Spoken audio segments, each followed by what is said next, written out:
W zadaniu Doors Breaking and Repairing mieliśmy podane N drzwi, gdzie N należy do tego przedziału. Każde drzwi miały, i te drzwi miały wytrzymałość AI i graliśmy w grę z naszym przeciwnikiem. Naszym zadaniem było zmaksymalizować liczbę zniszczonych drzwi pod koniec rozgrywki, a zadaniem naszego przeciwnika było ją zminimalizować. Ruch składał się z dwóch tur, naszej tury i tury naszego przeciwnika. W naszej turze mogliśmy wybrać dowolne drzwi i zmniejszyć ich wytrzymałość o X. X mieliśmy podane na wejściu. Jeżeli drzwi miały pod koniec naszej tury wytrzymałość 0, to były zniszczone. A podczas tury naszego przeciwnika mógł wybrać dowolne drzwi, które nie były jeszcze zniszczone i zwiększyć ich wytrzymałość o Y, które też mieliśmy podane na wejściu. Gra się kończyła po 10 do setnych ruchów i mieliśmy powiedzieć, ile drzwi będzie zniszczonych po skończonej rozgrywce, jeżeli obaj gracze grają optymalnie. Możemy podzielić sobie to zadanie na dwa przypadki. Pierwszy przypadek, kiedy X jest większy od Y. Możemy zauważyć, że skoro X jest większy od Y, to po wykonaniu naszego ruchu, jak mamy łączną sumę wszystkich wytrzymałości drzwi, które jeszcze nie są zniszczone, to po wykonaniu naszego ruchu ona będzie, odejmiemy od tej sumy X, a po wykonaniu naszego przeciwnika oglądamy Y. I skoro X jest większy od Y, to ta suma się zmniejszy. Po każdym ruchu naszego przeciwnika co najmniej o 1. A skoro drzwi mamy maksymalnie 100 i mają wytrzymałość maksymalnie 10 do 5, to łączna ich wytrzymałość będzie maksymalnie 10 do 7.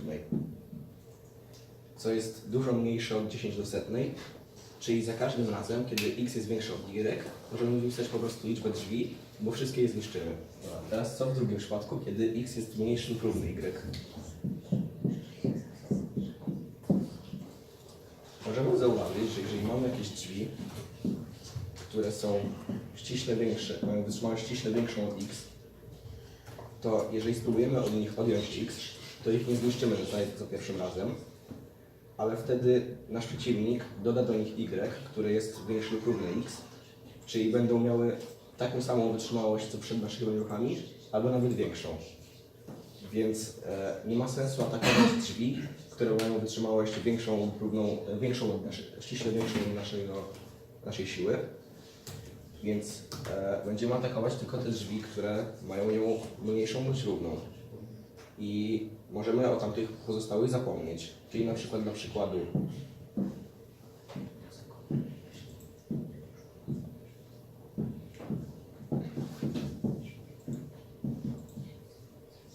o tych drzwiach możemy w ogóle zapomnieć, bo nigdy ich nie zniszczymy.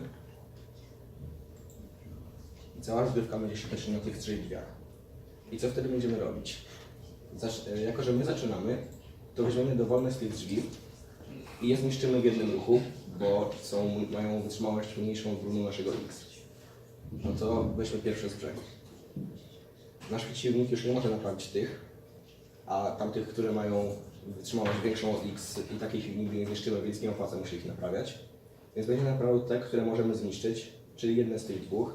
I to też nie ma znaczenia, które. Więc naprawi pierwsze z brzegu. Te już mają wytrzymałość większą niż X, więc nigdy ich nie zniszczymy, więc możemy je zignorować. Więc po prostu bierzemy kolejne, które mają mniejszą lub równą X wytrzymałość i je niszczymy. I się okazuje, że dla każdego przypadku, kiedy X jest mniejszy lub równy Y, możemy po prostu wziąć liczbę drzwi, które mają wytrzymałość mniejszą lub równą X, to będzie jakieś L, podzielić ją przez 2 i zaokrąglić w górę. Bo zaokrąglamy w górę dlatego, że mamy pierwszy ruch, więc jeżeli będzie nieparzysta liczba drzwi, to my weźmiemy o 1 więcej niż przeciwnik. I jako że ignorujemy drzwi, które mają większą wytrzymałość niż X, to je po prostu ignorujemy i bierzemy tylko tą liczbę, które mają mniejszą lub równą. I dzielimy na 2, dlatego że na zmianę ja oraz mój przeciwnik niszczymy jedno, a nasz przeciwnik naprawia jedno. I to jest koniec zadania.